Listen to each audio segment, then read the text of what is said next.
ভগবতী মায়েরা, রাজা হরিশ্চন্দ্র দেখলেন আর মাত্র 3 দিন বাকি আছে। দেখতে দেখতে 2 দিন পেরিয়ে গেল, বাকি আছে আর 1 দিন। একটা বেলা চলে গেল, দুপুর 12টা পেরিয়ে গেল। বিশ্বামিত্র মুনি এসে বললেন, রাজা তুমি অধার্মিক, তুমি মহাপাপী, তুমি ঘোর পাপী, তুমি কথা দিয়ে কথা রাখতে পারোনি, তুমি সত্য রক্ষা করতে পারোনি, তোমার জন্য তোমাকে নরকে যেতে হবে।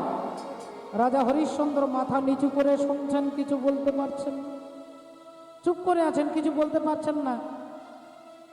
বললেন, এই মুহূর্তে বাকি যে টাকাটা, সেই টাকাটা আমাকে দান করো।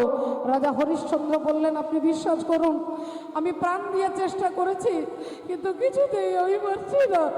আমি আমার স্ত্রীকে বিক্রি করেছি, আমি আমার পুত্রকে ছেড়ে দিয়েছি, কিন্তু বাকি টাকা আমি জোগাড় করতে পারছি না। বিশ্বামিত্র মুনি বললেন, তোমার নাকে কান্না আমি সহ্য করব না, তুমি দেবে কিনা? রাজা বললেন, আমি উপায় খুঁজে পাচ্ছি না। আমার এমন সময় দুজনের মধ্যে কথা হচ্ছে। একজন আসছেন পেছন থেকে, বিশাল লম্বা চওড়া দেহ, কালো, একবার কুচকুচে আলকাতরার মতো, চোখগুলো লাল লাল, দাঁতগুলো হলুদ, বড় বড় দাঁত, চোখ লাল লাল, চুলগুলো উস্কো খুস্কো, কাঁধে একটা লাঠি আছে, লাঠির মধ্যে বাঁধা আছে একটা মরা পাখি, একটা হাতে একটা মরার মাথা, আর কাঁধে লাঠি, লাঠির মধ্যে একটা মরা পাখি, মৃত পাখি বাঁধা আছে। তিনি হাসতে হাসতে আসছে, দেখলেই মনে হবে শ্মশানের কোনো চণ্ডাল। তিনি এসে বলে উঠলেন, এই যে আমার নাম প্রবীর চণ্ডাল,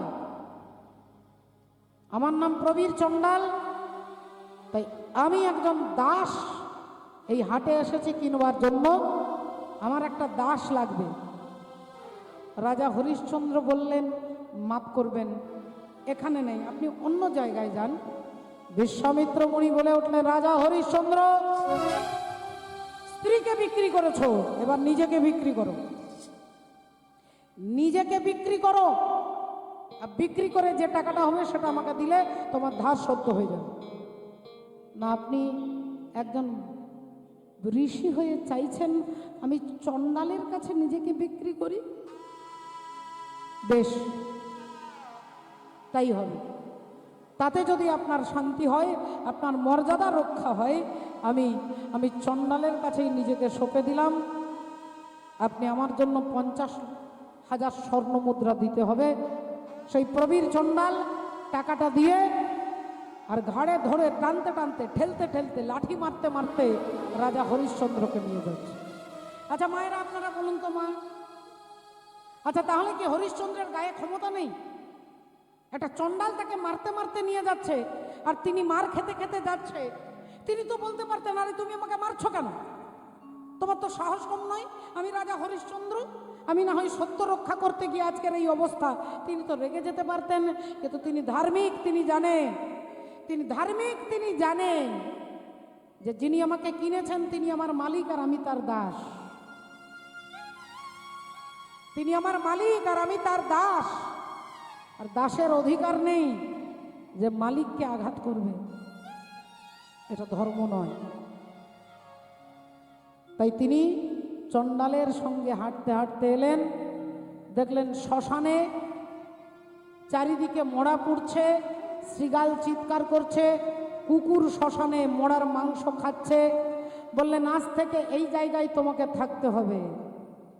রাজা হরিশ্চন্দ্র বললেন, আমি রান্না কোথায় করব?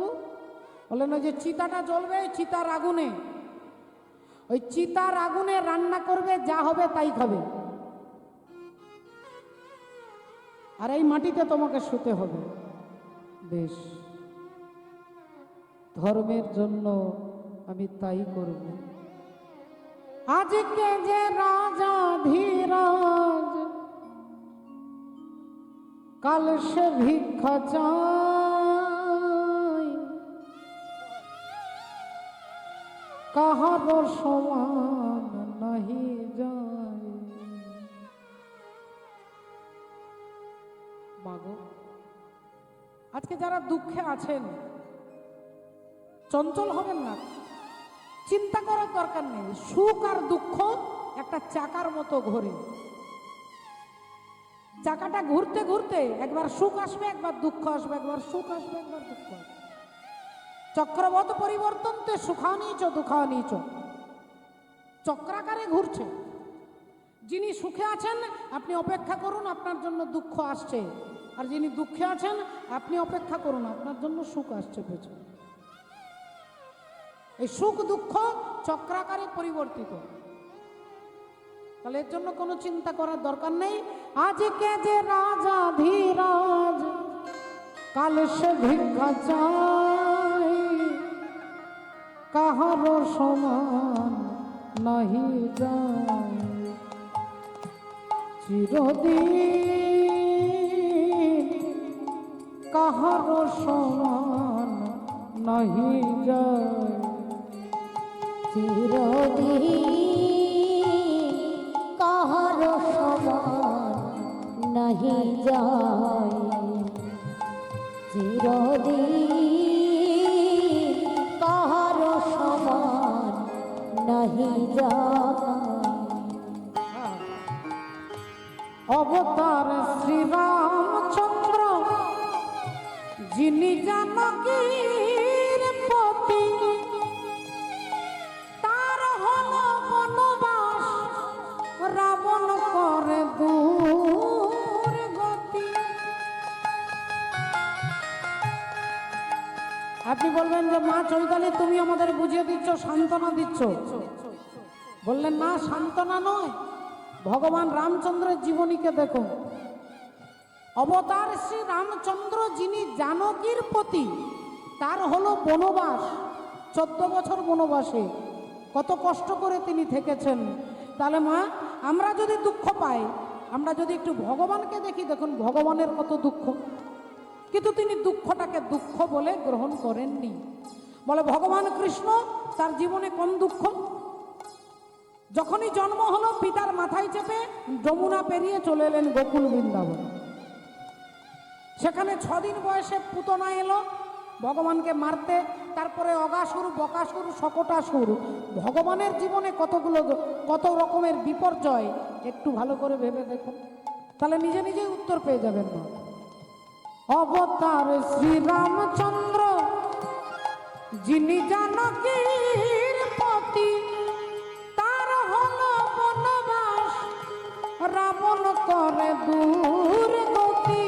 তার হল বনবাস, রাবণ করে দূর গতি।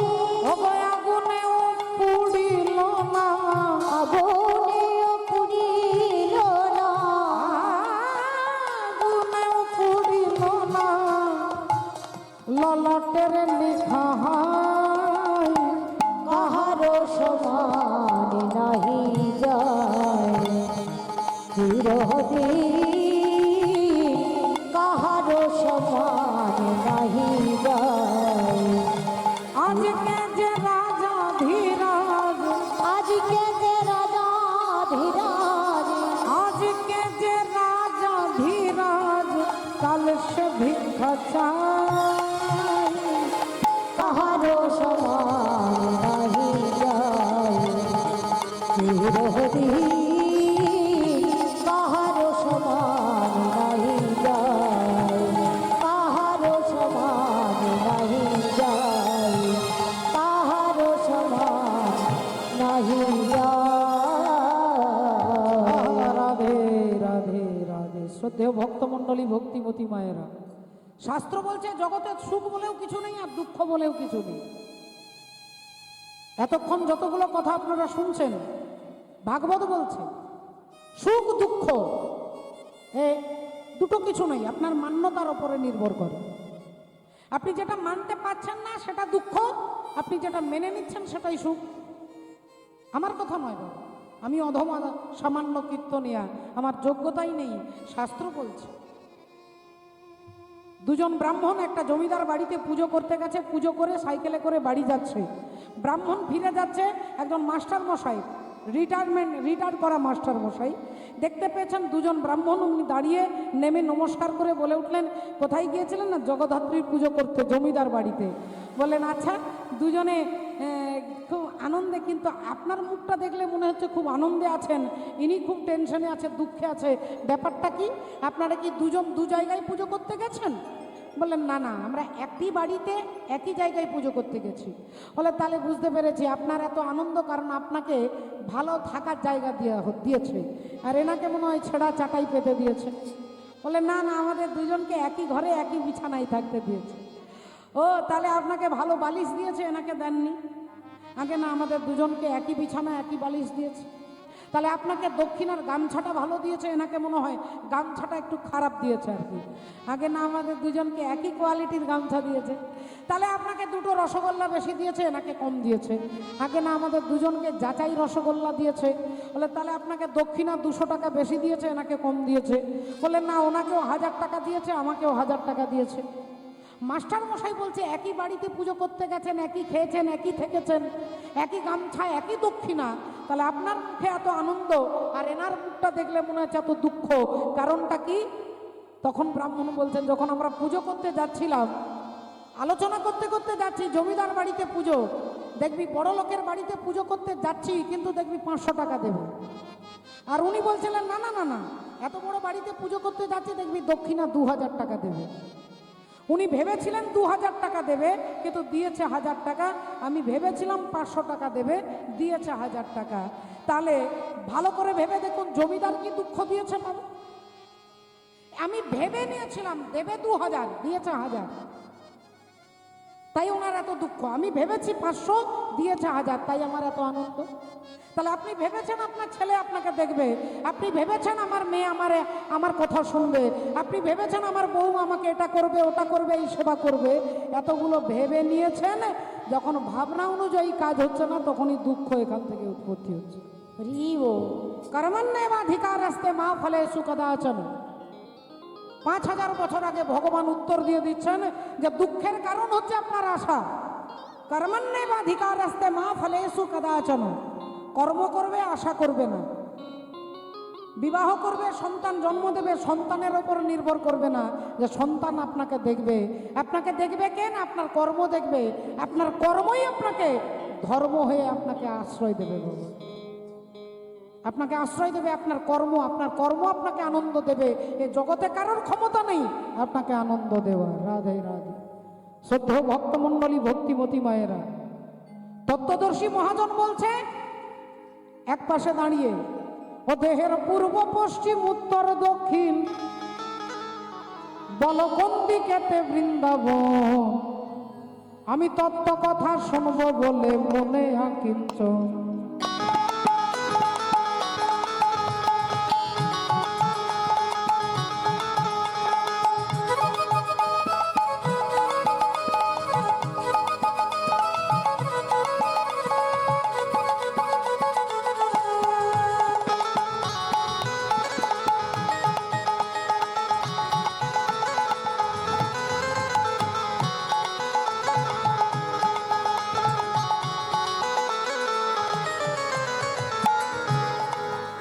দেহের পূর্ব পশ্চিম, দেহের পূর্ব পশ্চিম উত্তর দক্ষিণ, দেহের পূর্ব পশ্চিম উত্তর দক্ষিণ, বল কোন দিকেতে বৃন্দাবন, আমি তত্ত্ব কথা শুনব বলে বলে আকিঞ্চ, তত্ত্ব কথা শুনব বলে বলে আকিঞ্চ।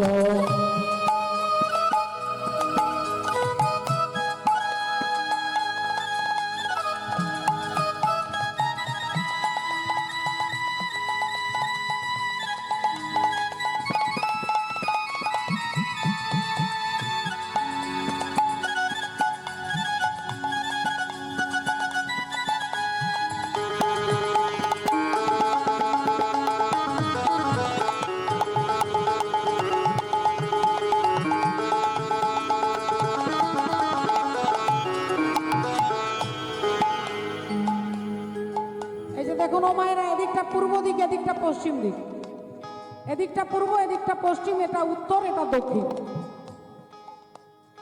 কোমরের নিচ থেকে হচ্ছে দক্ষিণ, কোমরের ওপর থেকে উত্তর। এটা পূর্ব, এটা পশ্চিম। তাহলে কোনখানে বৃন্দাবন আছে আপনাকে খুঁজে বার করতে হবে দেহের মধ্যে। 84 ক্রোশ বৃন্দাবন শাস্ত্রে আছে শোনা, আর 84 অঙ্গুলি দেহ দেখো আছে গোনা। বৃন্দাবন 84 ক্রোশ, আর আমার পায়ের বুড়ো আঙ্গুল থেকে মাথা পর্যন্ত আঙ্গুল দিয়ে গুনলে 84 আঙ্গুলের দেহ। তাহলে এখানে বৃন্দাবন আছে। তত্ত্বদর্শী মহাজন কি বলছে? কোনখানে ওই যমুনার কূলে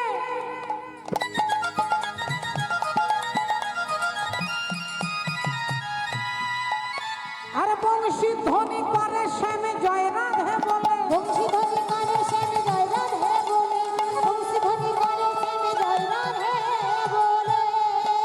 বলি কোন কমলে কমলিনী, বলো কোন কমলের কমলিনী, ও বলো কোন কমলে কমলিনী, ও যে কোথায় থাকে সখীগণ।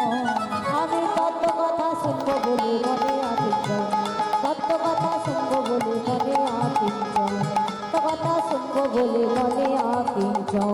কোনখানে তো হয় গো মহারাস,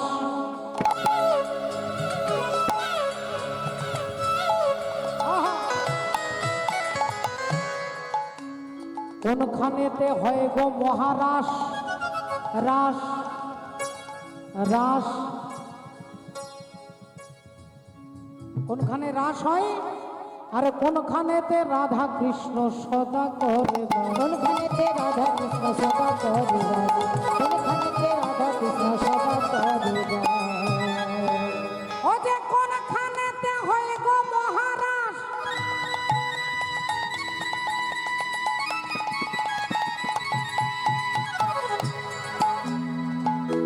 চূড়ামধ্যে চূড়ামণি ব্রহ্ম পাশে স্থিতি, পাঠ মধ্যে মহাবিষ্ণু করেন বসতি।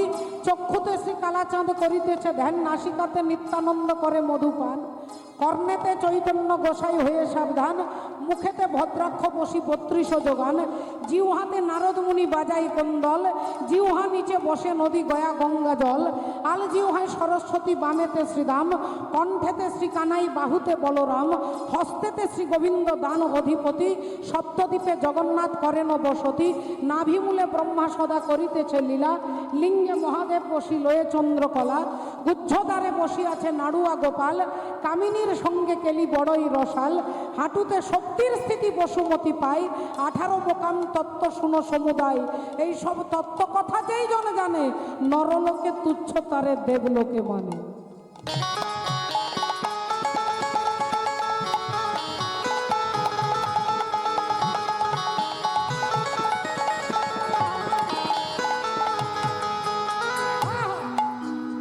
কোনখানেতে হয় গো মহারাজ, কোনখানেতে রাধা কৃষ্ণ সদা করে বাস। কোনখানেতে রাধা কৃষ্ণ সদা করে বাস, কোনখানেতে রাধা কৃষ্ণ সদা করে বাস। আমি জানবো বলে এই অভিলাষ, ওরে মা হরি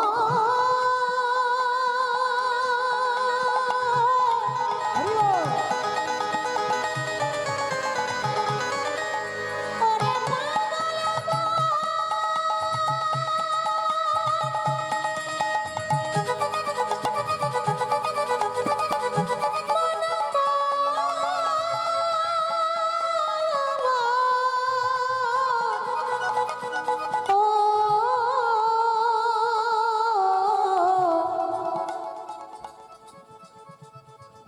যে খেল খেল মা আমার দশভুজা আগলে রাখে সব, মা আমার দশভুজা আগলে রাখে সব। ধনধান্যে পুষ্পে ভরা আজকের সেই আমাদের কীর্তন উৎসব। আর এই উৎসবে আপনাদের সকলকে জানাই আমাদের পক্ষ থেকে আন্তরিক প্রীতি, শুভেচ্ছা ও ভালোবাসা। আর এত সুন্দর অনুষ্ঠানে আমাদের সেই চৈতালি চট্টরাজ, যিনি আমাদের পশ্চিমবাংলার বিখ্যাত একজন গায়িকা, যার গান আমরা গ্রাম থেকে, গঞ্জ থেকে, শহর তলি পর্যন্ত শুনে থাকি। তাই তার গানে সন্তুষ্ট হয়ে আমাদের সেই প্রিয় আমাদের ভক্তবৃন্দ শুভঙ্কর বর ও অঙ্কিতা বর ও বাবলু ধারা ও অনির্বাণ ধারা খুশি হয়ে তাদেরকে 300 টাকা পুরস্কৃত করল। সকলের জন্য জানাই আমাদের সেই বন্ধুদের পক্ষ থেকে আন্তরিক প্রীতি, শুভেচ্ছা ও ভালোবাসা। হরে কৃষ্ণ।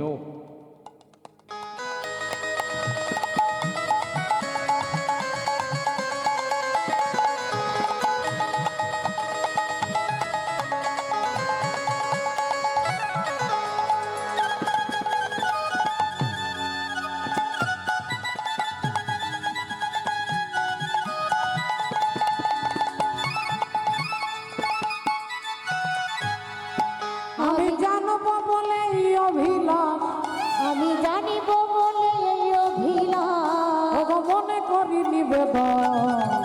আমি তত্ত্ব কথা শুনবো বলে মনে আছি, তত্ত্ব কথা শুনবো বলে মনে আছি, দেহের পরিব বস্তি মোচর বিদায় গৌর তোরে মানেতে বৃন্দাবন, তত্ত্ব কথা শুনবো বলে মনে আছি, আমি তত্ত্ব কথা শুনবো বলে মনে আছি, আমি তত্ত্ব কথা শুনবো বলে মনে আছি, আমি তত্ত্ব কথা শুনবো বলে মনে আছি। শ্রদ্ধেয় ভক্তমণ্ডলী, ভক্তিমতী মায়েরা আসুন, আজকে দেখুন ঘটনা কি ঘটল। না যখনই রাজা হরিশ্চন্দ্র চলে গেলেন কোথায়, না চণ্ডালের কাজ করবার জন্য। চণ্ডাল বলে দিয়েছে যে আমার যদি তোমাকে আয়ত্তে কাজ করতে হয়, এখানে তোমার কাজ হচ্ছে পোড়া পোড়ানো। যে চিতাটা জ্বলবে, চিতার আগুনে রান্না করবে, তুমিও খাবে, একসঙ্গে একই পাতাতে শৃগালও খায়, কুকুরও খায়, রাজা হরিশ্চন্দ্র খায়। বাবা, তোমার একমাত্র কর্তব্য আমি যা বলবো তাই করা। তাই একটা মোড়া পোড়াবে, তার জন্য তোমার তার কাছে মূল্য নিতে হবে, মূল্য নিতে হবে। এমনি বিনা পয়সায় কেউ পুড়িয়ে দেবে না। আর সেই টাকাটার যদি 10 টাকা হয়, 8 টাকা আমাকে দেবে, 2 টাকা তুমি নেবে। এটা হবে তোমার পারিশ্রমিক। রাজা হরিশ্চন্দ্র তাই মেনে নিলেন। নিয়তি কে না বাধ্যাতে, নিয়তি কে না বাধ্যাতে, নিয়তির দ্বারা আমরা সকলে পরিচালিত। নিয়তি আমাদেরকে যেখানে টেনে নিয়ে যায়। রাধে রাধে। ভক্তিমতী মায়েরা, রাজা হরিশ্চন্দ্র সেইভাবেই দিন কাটতে লাগলো মরা পোড়ায়। আর নিজে চেহারাটাই পাল্টে গেছে, গায়ের রংটা কালো হয়ে গেছে, চুলগুলো ধীরে ধীরে যেন জটা লেগে গেছে, সারা দেহটা ক্ষীণ হয়ে গেছে, মলিন বস্ত্র, সারাক্ষণ শুধু একটাই ভাবনা, আমার স্ত্রী কি করছে, আমার স্ত্রী পুত্র কি করছে। আর এদিকে সব্যা রানী ব্রাহ্মণের বাড়ির দাসী হয়ে রান্না করে, বাসন মাজে, খেতে দেয়, চুল আঁচড়ে দেয়, দুপুরবেলায় পা টিপে দেয়, তবে তিনি ঘুমোবেন। ঘুম থেকে ওঠার সাথে সাথে তার কাছে হাজির থাকতে হবে, যা বলবে তাই করতে হবে। তাই ব্রাহ্মণীর সমস্ত কাজ, বাড়ির কাজ তার কাজ করে, ছেলেকে যতটুকু সময় পায় একটু কোলে নিয়ে আদর করে ঘুম পাড়িয়ে দেয়। আর ছেলের কাজ কি, ছেলেকে তো বিনে পয়সায় থাকতে দেবে না। বললেন, তুই আমার বাড়িতে আমার ঠাকুরের জন্য ফুল তুলবি, ফুল তুলে আনবি, বিনে পয়সায় তোকে এখানে বিনা পরিশ্রমে থাকতে দেব না। যদি তোর মায়ের কাছে তোকে থাকতে হয়, বাগানে যাবি, ভোরবেলায় ফুল তুলে নিয়ে আসবি। ছোট্ট রোহিতাস্য মায়ের কাছে থাকবে বলে প্রতিদিন ফুল তুলে নিয়ে আসে। মা প্রতিদিন ভোরবেলায় ফুল তুলতে যায়, আর সেই ফুল এনে ব্রাহ্মণকে দেয়। আজকে ঘটনা কি ঘটেছে, ভোরবেলায় ফুল তুলতে গেছে, আর একটা সাপ, কালো সর্প রোহিতাস্যের পায়ে মেরেছে ছোবল। সাপ কামড়ে দিয়েছে, চিৎকার করছে। অন্যান্য আরো অনেক বালক একসঙ্গে ফুল তুলতে আসে, তারা দেখলো একটা কালো সর্প ছোবল মেরে দিয়ে তাড়াতাড়ি চলে যাচ্ছে। অমনি রোহিতাস্য পড়ে মাটিতে ছটপট করছে, মা মা মা বলে ডাকছে, মাগো মা, একবার এসো মা, একবার এসো, এই পৃথিবীর মায়া কাটিয়ে আমি চলে যাচ্ছি মা, শেষবারের মতো একবার তোমার বলে মাথা রেখে আমি মরতে চাই মা। বন্ধুরা গিয়ে ছুটতে ছুটতে গিয়ে মা সব্যাকে বলছেন যে, মাসিমা, আপনার ছেলে আমাদের সঙ্গে ফুল তুলতে গিয়েছিল, কিন্তু আপনার ছেলেকে সাপে ছোবল মেরেছে। এবার বলুন তো মা, যে মায়ের বাঁচবার একমাত্র অবলম্বন তার ছেলে, স্বামী কোথায় গেছে, কোনখানে গেছে, কবে তার ছুটি হবে, কবে দাসিত্ব বৃত্তি থেকে মুক্তি পাবে, কিচ্ছু জানে না। ছেলেটাকে দেখে কোনো রকমে তিনি বেঁচে আছেন, সেই ছেলেটাকে যদি সাপে ছোবল কাট মারে, রানী সব্বা চিৎকার করতে করতে কাঁদতে কাঁদতে বেরিয়ে যাচ্ছে, এমন সময় ব্রাহ্মণী বলে উঠল, "এই, কোথায় যাচ্ছিস?" বললেন, মা আমার ছেলের সাপের দংশনে পড়ে আছে ওখানে, আমি আমার ছেলের কাছে যাবো, এক্ষুনি যাবো, চলে আসবো, একটু আমাকে অনুমতি দিন। যাও, আগে রান্না বান্না করো, আগে রান্না করো, তারপরে তোমার যা যেখানে যাবার যাবে। রানী সব্বা কাঁদতে কাঁদতে রান্নাঘরে গিয়ে রান্না করলেন। বললেন, মা এবারে যাব। বললেন, খেতে দেবে কে? আমার জন্য খাবার এখানে বেড়ে দাও। খাবার যখন সাজিয়ে দিয়ে বলছেন এবারে যাব, বললেন, আমাকে খাইয়ে দেবে কে? রানী সব্বা কাঁদতে কাঁদতে খাইয়ে দিলেন। বললেন, মা এবারে আমাকে আমার ছেলের কাছে একটু যেতে দিন মা। তুমি জানো না, পা না টিপলে আমার ঘুম আসে না। আমার পা টিপে দিয়ে দাও, আমি ঘুমোবো, তারপরে তুমি তোমার ছেলের কাছে যাবে। রানী সব্বা চরণ সেবা করছেন আর কাঁদছেন। যেই তিনি ঘুমিয়ে গেছে তখন বিকেল হয়ে গেছে। মা, ছেলেটাকে সাপে কামড়েছে সকালে, আর ছেলেটার কাছে মা যাচ্ছেন বিকেলে। হাই রে নিয়তি, আমি মা হয়ে ছেলেকে একবার চোখের দেখা দেখতে যেতে পারলাম না। কাঁদতে কাঁদতে রানী সব্বা আসছে, ওরে রোহিত আসো।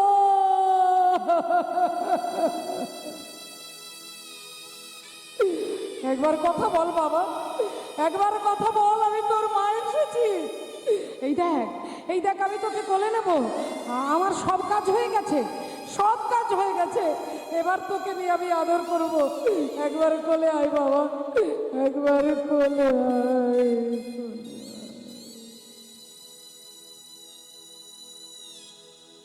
ছেলে মরে পড়ে আছে, কে মা বলবে? মা বলার যে আর তার ক্ষমতা নেই। মা আর যে মা বলার ক্ষমতা তার নাই। মরা ছেলেটাকে কোলে নিয়ে পাথরের মতো হয়ে গেছেন তিনি, চোখ দিয়ে টপ টপ করে জল পড়ছে,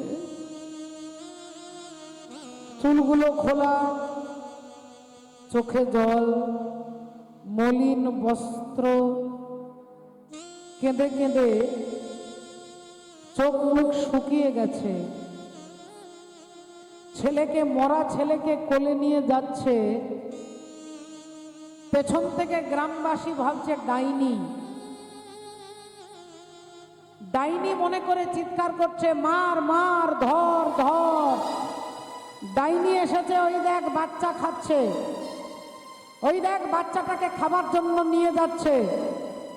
রানী সব্বা, তার অন্তর পাথরের মতো হয়ে গেছে, কথা বলার ক্ষমতা নেই। মৃত পুত্রের দিকে তাকিয়ে অঝর নয়নে কাঁদছে, ছুটে যাচ্ছে গোটা গ্রামবাসী, কেউ ঢিল মারছে, কেউ লাঠি দিয়ে মারছে, কেউ কাদা ছুঁড়ছে, ডাইনি অপবাদ দিচ্ছে। তিনি কাঁদতে কাঁদতে এলেন কোথায় না শ্মশানে এসেছেন। শ্মশানে এসেছেন। আহা, জন জন কে প্রিয় राम लखन सिए बन को जाते हैं, विधि ना तेरी लेख किसी का। समझ न आते हैं जन जन के प्रिय राम लखन सिए बन को जाते हैं। কাঁদতে কাঁদতে শ্মশানে এসে প্রবেশ করেছে। শ্মশানে দাঁড়িয়ে আছেন রাজা হরিশ্চন্দ্র। অন্ধকার রাত্রি, নিস্তব্ধ রাত্রি, নিঝুম রাত্রি, আলো নেই, চারিদিকে অন্ধকার, কেউ কারোর মুখ দেখতে পাচ্ছে না। রানী সব্যা বললেন, আমার পুত্র মারা গেছে। হে চণ্ডাল, আমি হাত জোড় করে বলছি, আমার ছেলের সৎকার তুমি করে দাও। রাজা হরিশ্চন্দ্র বলে উঠলেন, এটাই আমার কর্তব্য, এটাই আমার কর্ম, এটাই আমার ধর্ম। তাই আপনার পুত্রকে দাহ করা আমার কর্তব্য, আমার কর্ম। এর বিনিময়ে আপনাকে তো টাকা দিতে হবে। রানী সব্যা বলছে, চণ্ডাল, আমার কাছে 1 টাকাও নেই, আমি বড় দুঃখিনী, আমি দাসী, এর জন্য কোনো পারিশ্রমিক আমি পাই না, থাকলে আপনাকে দিতাম। আমি অসহায়, আমি অভাগা, এই সন্তানের মা আমি। কিছুক্ষণ আগে আমার পুত্র পৃথিবী থেকে চলে গেছে, তাই দাহ না করে ফেলে দিয়ে যেতে পারবো না, শৃগাল কুকুরে ছিঁড়ে ছিঁড়ে খাবে। আপনি দয়া করে আমার পুত্রকে একটু দাহ করে দিন। রাজা হরিশ্চন্দ্র বললেন, আমি সত্যে অবিচল। আমার মালিক আমাকে বলেছে বিনা পয়সায় কোনো মোড়া দাহ করা যাবে না, তাই বিনা পারিশ্রমিকে এ কাজ আমি করতে পারবো না, এর জন্য মূল্য তোমাকে দিতে হবে। রানী সব্যা বললেন, কিন্তু তুমি বিশ্বাস করো, আমার কাছে কিছু নয়। ওগো কোথায় আমার এত জ্বালা, কোথায় আমার এত জ্বালা, কেউ তো বুঝলি না পাশানি রে, মনে রাখলো না, মনে রাখলো না, মনে রাখলো না, মনে রাখলো না।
শ্রদ্ধেয় ভক্তমণ্ডলী, ভক্তিমতী মায়েরা,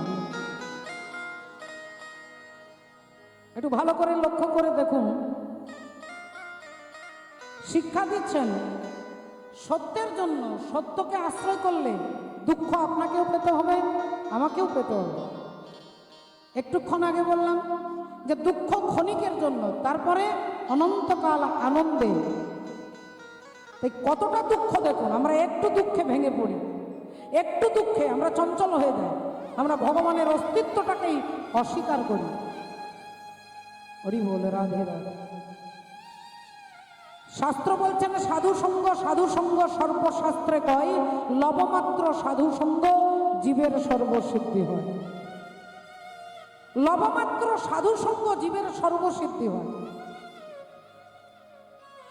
শ্রদ্ধেয় বাবা ঠাকুর, ভক্তিমতী মায়েরা, ভগবান রামচন্দ্র 14 বছর বনবাস থেকে রাবণকে বধ করে ফিরে এসেছেন, অযোধ্যার সিংহাসনে বসেছেন।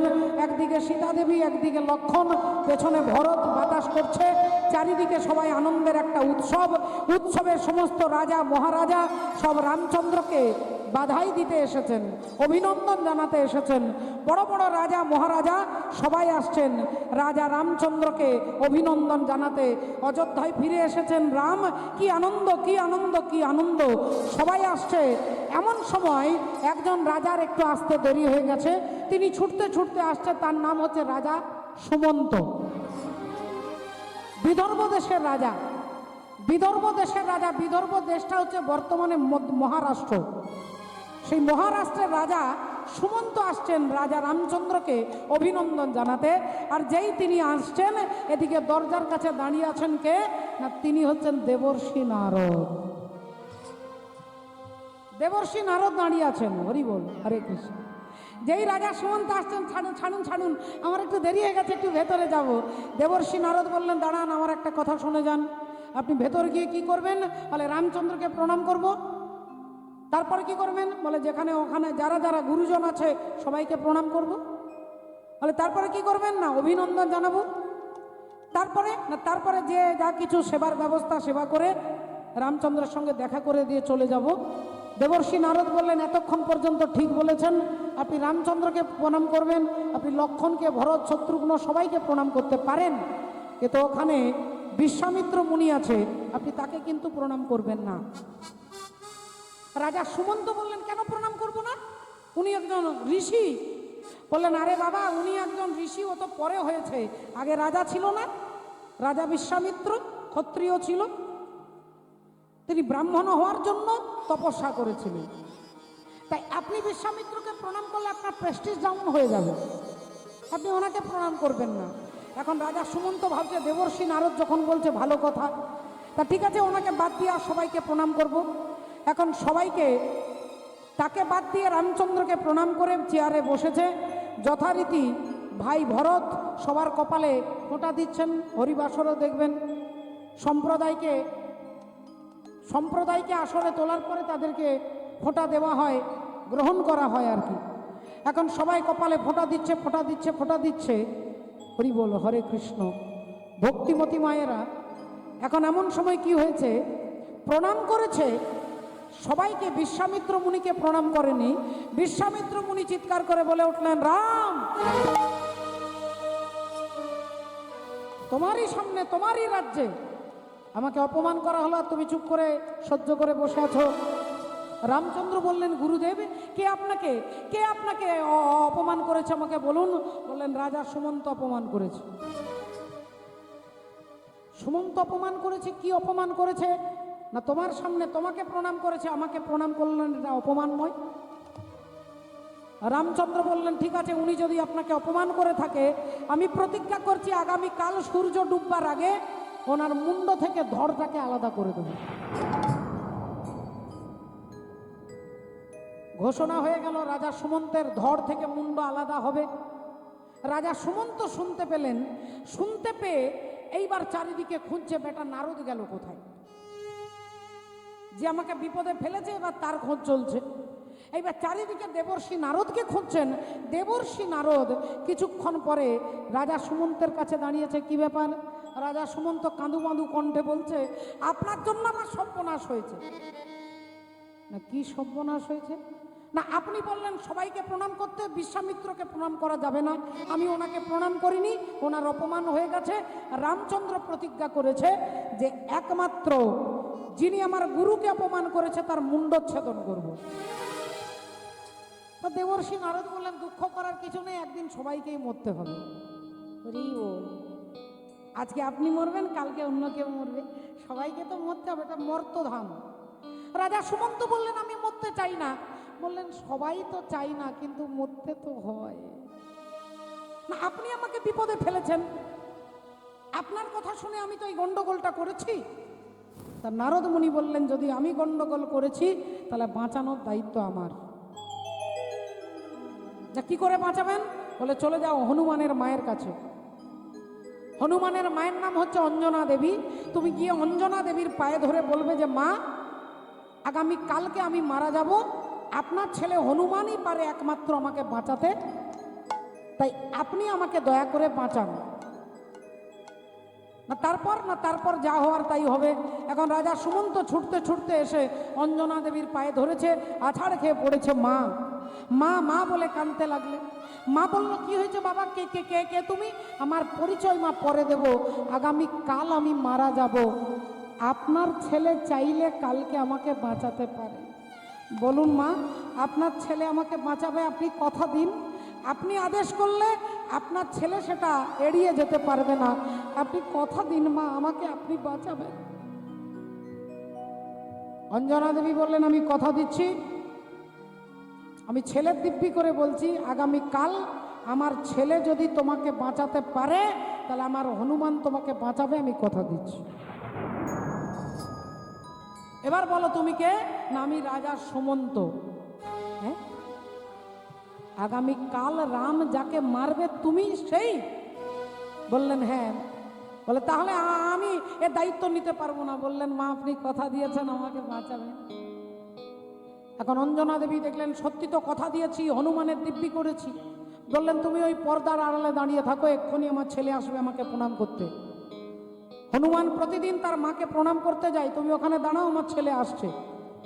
পর্দার আড়ালে সুমন্ত দাঁড়িয়ে আছে। হনুমান এসে মাকে যেই প্রণাম করেছে আর যেই প্রণাম করতে যাবে মা পাটা সরিয়ে নিয়ে বলছে থাক বাবা। মা কি ব্যাপার, তুমি আজকে চরণটা সরিয়ে নিলে কেন? না আজকে আমি যা বলবো তুই তাই করবি। বল তুই তাই করবি?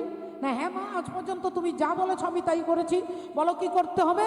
বললেন আগে তুই কথা দে, তুই রামের দিব্যি করে বল আমি যা বলবো তাই করবি। বললেন রাম কা সৌগন্ধ খাকে, রামের দিব্যি করে বলছি, তুমি যা বলবে তাই করব, বলো কি করতে হবে? বলে একজনকে তোকে বাঁচাতে হবে। আমি কথা দিচ্ছি রামের দিব্যি করেছি বাঁচাবো, বলো সে কে? বললেন রাজা সুমন্ত। মা, আমার প্রভু রাম যাকে মারবে বলে প্রতিজ্ঞা করেছে আমি তাকে বাঁচাতে পারবো না। অঞ্জনা দেবী বললেন তুই রামের দিব্যি খেয়েছিস বাবা, রামের দিব্যি খেয়েছিস, তোকে বাঁচাতে হবে। আমি বলছি ওই দেখ পর্দার আড়ালে দাঁড়িয়ে আছে, ওকে বাঁচানোর দায়িত্ব তোর। হনুমান সুমন্তের কাছে দাঁড়িয়েছে। বললেন আমি তোমাকে বাঁচাবো কি করে, আমি বাঁচাতে পারবো না। সুমন্ত বললেন আপনি রামের দিব্যি করেছেন, তো মহাবিষ বিপদে পড়লাম আমি। হনুমান চিন্তা করতে করতে কিছুক্ষণ পরে বলে উঠলো ঠিক আছে এক কাজ করো, আমি তোমাকে বাঁচাবো। কালকে যখন রামচন্দ্র তোমাকে মারতে আসবে তুমি জোরে জোরে জোরে জোরে চিৎকার করে করে রাম রাম রাম রাম রাম বলবে। বলে কি হবে? না রাম দাঁড়িয়ে যাবে। বলে যদি না দাঁড়াই? বলে তাহলে তুমি সীতা সীতা সীতা সীতা সীতা বলবে। বলে কি হবে? বলে তোমাকে মারতে এসো, মারতে পারবে না, দাঁড়িয়ে যাবে। বলে যদি মারে? বলে যদি মারে তাহলে তুমি হনুমান আমার নাম বলবে। সুমন্ত তাকে কোলে নিয়ে হনুমান বসে আছে, সুমন্ত রাম রাম রাম রাম করছে। রাধে বলো রাধা রানী কি জয়। বৃন্দাবন जाऊंगी सखी, বৃন্দাবন जाऊंगी, वृंदावन जाऊंगी सखी, वृंदावन जाऊंगी। ओ मेरे उठे विरह की पीर सखी, वृंदावन जाऊंगी। मेरे उठे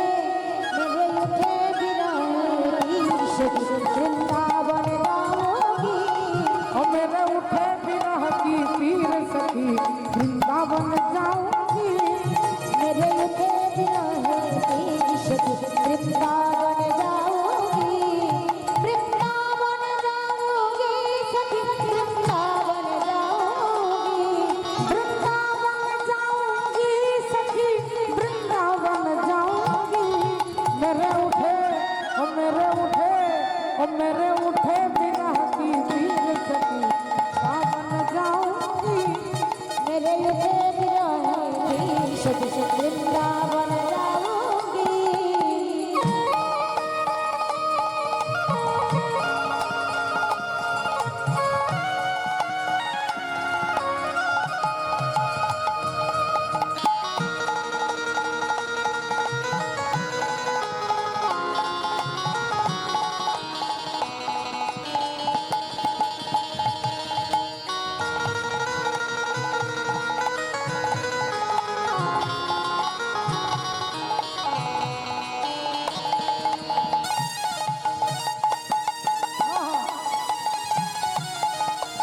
মায়েরা সবাই মিলে হাতে তালি উলু ধরে নিতাই গৌর ব্রহ্মানন্দে। হরি হরি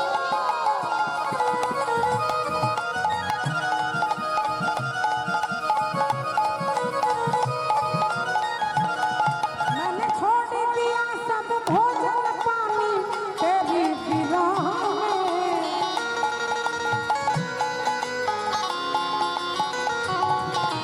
छोड़ दिया सब भोजन पानी तेरी विरह में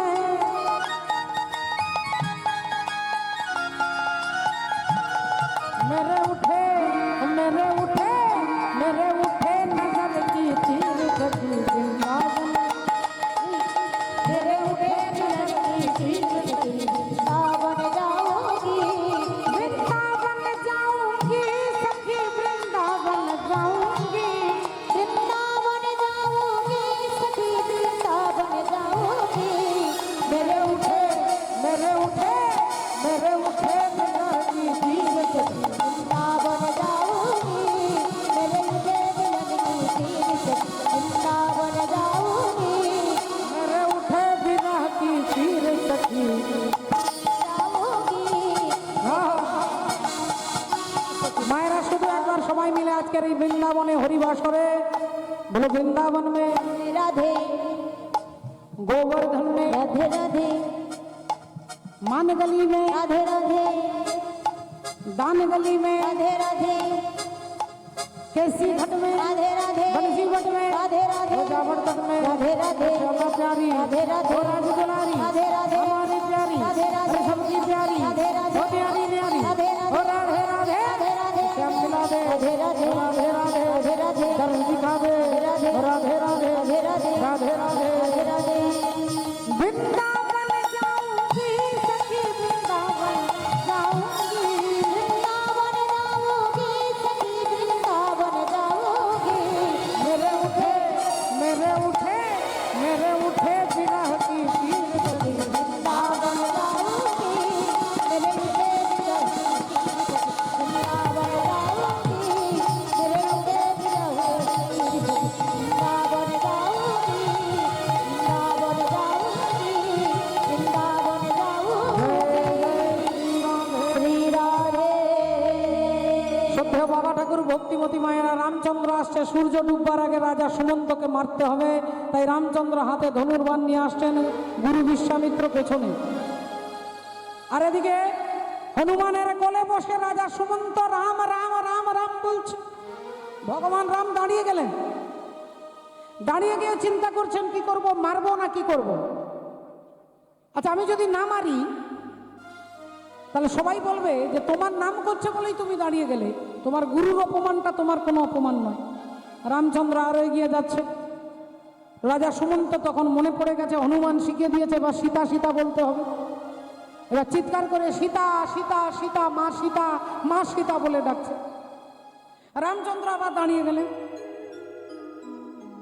আবার দাঁড়িয়ে গিয়ে ভাবছে আমি যদি একে না মারি সমাজ বলবে যে আমার স্ত্রীর নাম করেছে বলে আমি ওকে ছেড়ে দিয়েছি গুরুর অপমানটা বড় কথা নয় আবার রামচন্দ্র এগিয়ে যাচ্ছে এইবার রাজা সুমন্ত ভয়ে থরথর করে কাঁপছে হনুমান বলছে তাড়াতাড়ি তাড়াতাড়ি আমার নামটা করো এইবার রাজা সুমন্ত হনুমান বলে ডেকেছে জয় বজরংবলী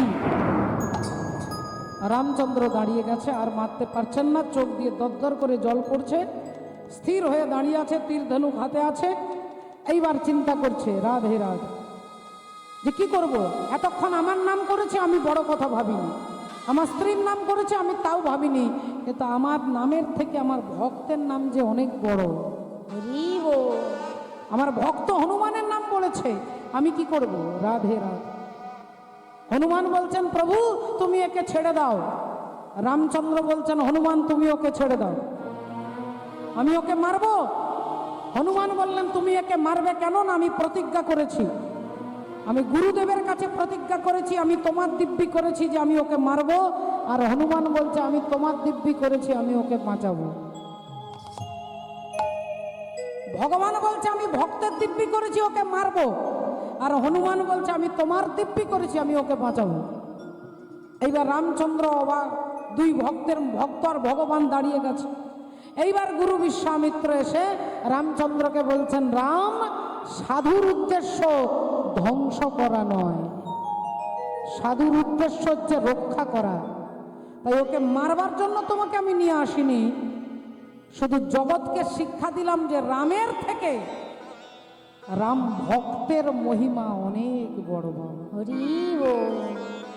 অপরাধ করে যদি রাম নাম করেন তবু রাম আপনাকে ক্ষমা নাও করতে পারে, কিন্তু যদি কোনো ভক্তের নাম করতে পারেন, বলে ভক্তের নাম করলে ভগবান এই ভক্তের কাছে বিক্রি হয়ে যায়। এই কারণে ভগবান নারদকে বলেছিলেন নারদ ভক্ত ভজ, ভক্ত ভজ, ভক্ত ভজ, ভক্ত ভজ, ভক্ত ভজলে ভগবান পাবে। ভক্ত ভজ, ভক্ত ভজ, ভজে ভক্ত ভজিরে ভগবান পাবে। ভক্ত ভজ, ভক্ত ভজ। তাই বিশ্বামিত্র মুনি বললেন রাম তুমি ওকে ক্ষমা করে দাও। আমি জগৎকে দেখিয়েছিলাম যে ভক্তের নামের মহিমা কত বড়। তাই সুমন্ত রাজা তিনি বিশ্বামিত্রকে প্রণাম করে রামচন্দ্রকে প্রণাম করে চলে গেলেন। সদ্য বাবা ঠাকুর সেই ভক্তের নামের মহিমা দেখুন। আজকে রানী সভ্যা, অন্ধকার রাত্রি, নিঝুম রাত্রি, নিস্তব্ধ রাত্রি, না স্বামী স্ত্রীকে দেখতে পাচ্ছে, না স্ত্রী স্বামীকে দেখতে পাচ্ছে।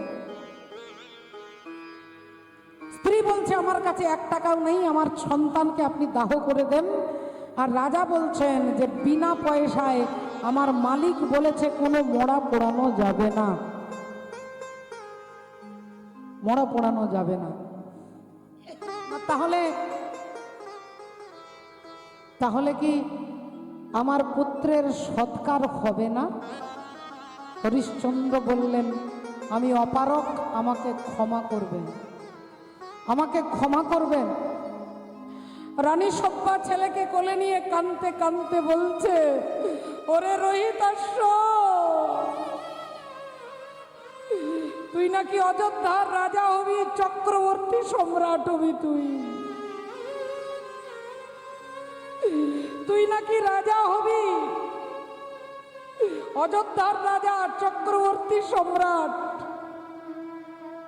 আর আজকে তোর ভাগ্য এমন যে মৃত্যুর পরে দেহটার সৎকার করারও ভাগ্য তোর জুটল না। ওরে রোহিতাশ্ব, আমি রানী সভ্যা হরিশ্চন্দ্রের পত্নী হয়ে দাসী বৃত্তি করছি। হাই রে নিয়তি, হাই রে ভাগ্য। আর যেই কথা রাজা হরিশ্চন্দ্রের কানে গেছে, চমকে উঠলেন সভ্যা। এক ঝলক যেই বিদ্যুৎ চমকেছে, অমনি বিদ্যুতের আলোতে দেখতে পাচ্ছে রানী সভ্যা, আর সভ্যা দেখতে পাচ্ছেন রাজা হরিশ্চন্দ্র। স্বামী, আপনার কি দশা? আপনি চণ্ডাল? হ্যাঁ সভ্যা, আমি নিজেকে বিক্রি করেছি, আমি তোমাকে বিক্রি করে বিশ্বামিত্রের ধার শোধ করে দিয়েছি। কিন্তু দেখুন কত বড় সত্যবাদী। সিনেমা হলে, সিরিয়াল হলে স্বামী স্ত্রীর মিলন হয়ে যেত, তারা দুজনে চলে যেত, যেত না? কিন্তু রাজা হরিশ্চন্দ্র বলছে আমার মালিক যতক্ষণ আমাকে মুক্ত না করবে ততক্ষণ আমি মুক্ত নই। আর তোমাকে বিক্রি করেছি ব্রাহ্মণের কাছে, সেই ব্রাহ্মণ তোমাকে যতক্ষণ মুক্ত না করবে তুমি মুক্ত হতে পারবে না। তাহলে আমাদের পুত্র রোহিতাশ্ব আমাদের ছেড়ে চলে গেছে স্বামী, আমাদের ছেড়ে চলে গেছে। রাজা হরিশ্চন্দ্র বললেন, ছেলে যখন চলে গেছে, ছেলেকে দাহে চিতার আগুনে দিয়ে, আর সেই আগুনে তুমিও ঝাঁপ দেবে, আমিও ঝাঁপ দেব। সুন্দর করে চিতা সাজিয়ে রোহিতাশ্বের মরা দেহটাকে শুইয়েছে। এবার সবটা রানী উঠে বসেছে, উঠে বসে এবার রাজা হরিশ্চন্দ্র আগুনটা জ্বালিয়ে তিনিও আগুনে ঝাঁপ দিয়ে তিনজনে পুড়ে মরবে। আর যেই আগুনটা জ্বালাতে যাবে অমনি চণ্ডাল, যার বড় বড় দাঁত, গায়ের রংটা কালো, চোখগুলো লাল, হলুদ দাঁত, তিনি আর কেউ নয় বাবা, তিনি হচ্ছে সাক্ষাৎ ধর্মরাজ। সাক্ষাৎ ধর্মরাজ। সেই ধর্মরাজ সঙ্গে সঙ্গে রাজা হরিশ্চন্দ্রের ধার্মিক মনোভাব দেখে চিৎকার করতে করতে আসছেন, ও হে রাজা শুধু তুমি ভাবয় কারণ, ও হে রাজা শুধু তুমি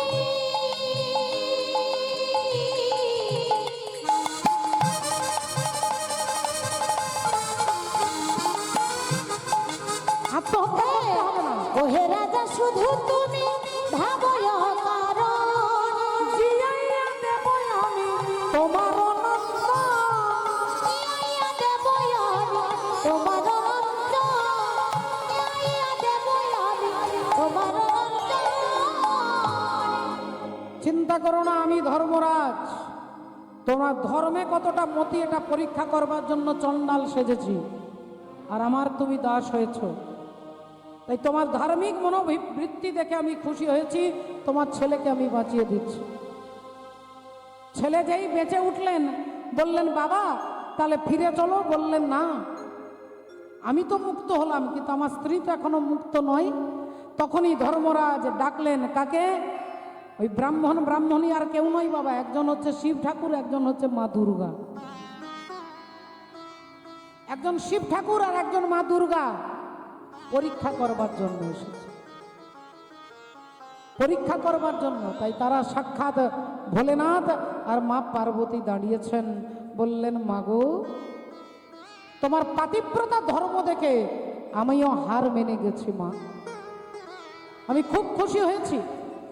তাই ধার্মিক মনোভাবের জন্য তোমার মরা ছেলেকে বাঁচিয়ে দিয়েছি। তোমাদের সৌন্দর্য হারিয়ে গেছে, তোমাদের চেহারা পাল্টে গেছে।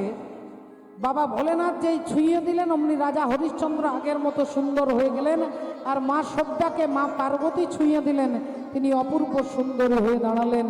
বললেন যাও, আজ থেকে সারা রাজ্যে ঘোষণা করলাম, ধর্মশীল রাজা হরিশ্চন্দ্র কি, রাজা হরিশ্চন্দ্র কি, রাজা হরিশ্চন্দ্র কি।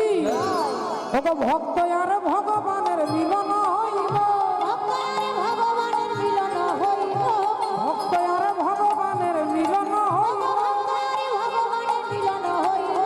প্রেমানন্দে সবে মিলে হরি হরি বলো, প্রেমানন্দে সবে মিলে হরি হরি বলো, প্রেমানন্দে সবে মিলে হরি হরি বলো, সবে মিলে জয় দাও বলো হরি হরি, সবে মিলে জয় দাও বলো হরি হরি, সবে মিলে জয় দাও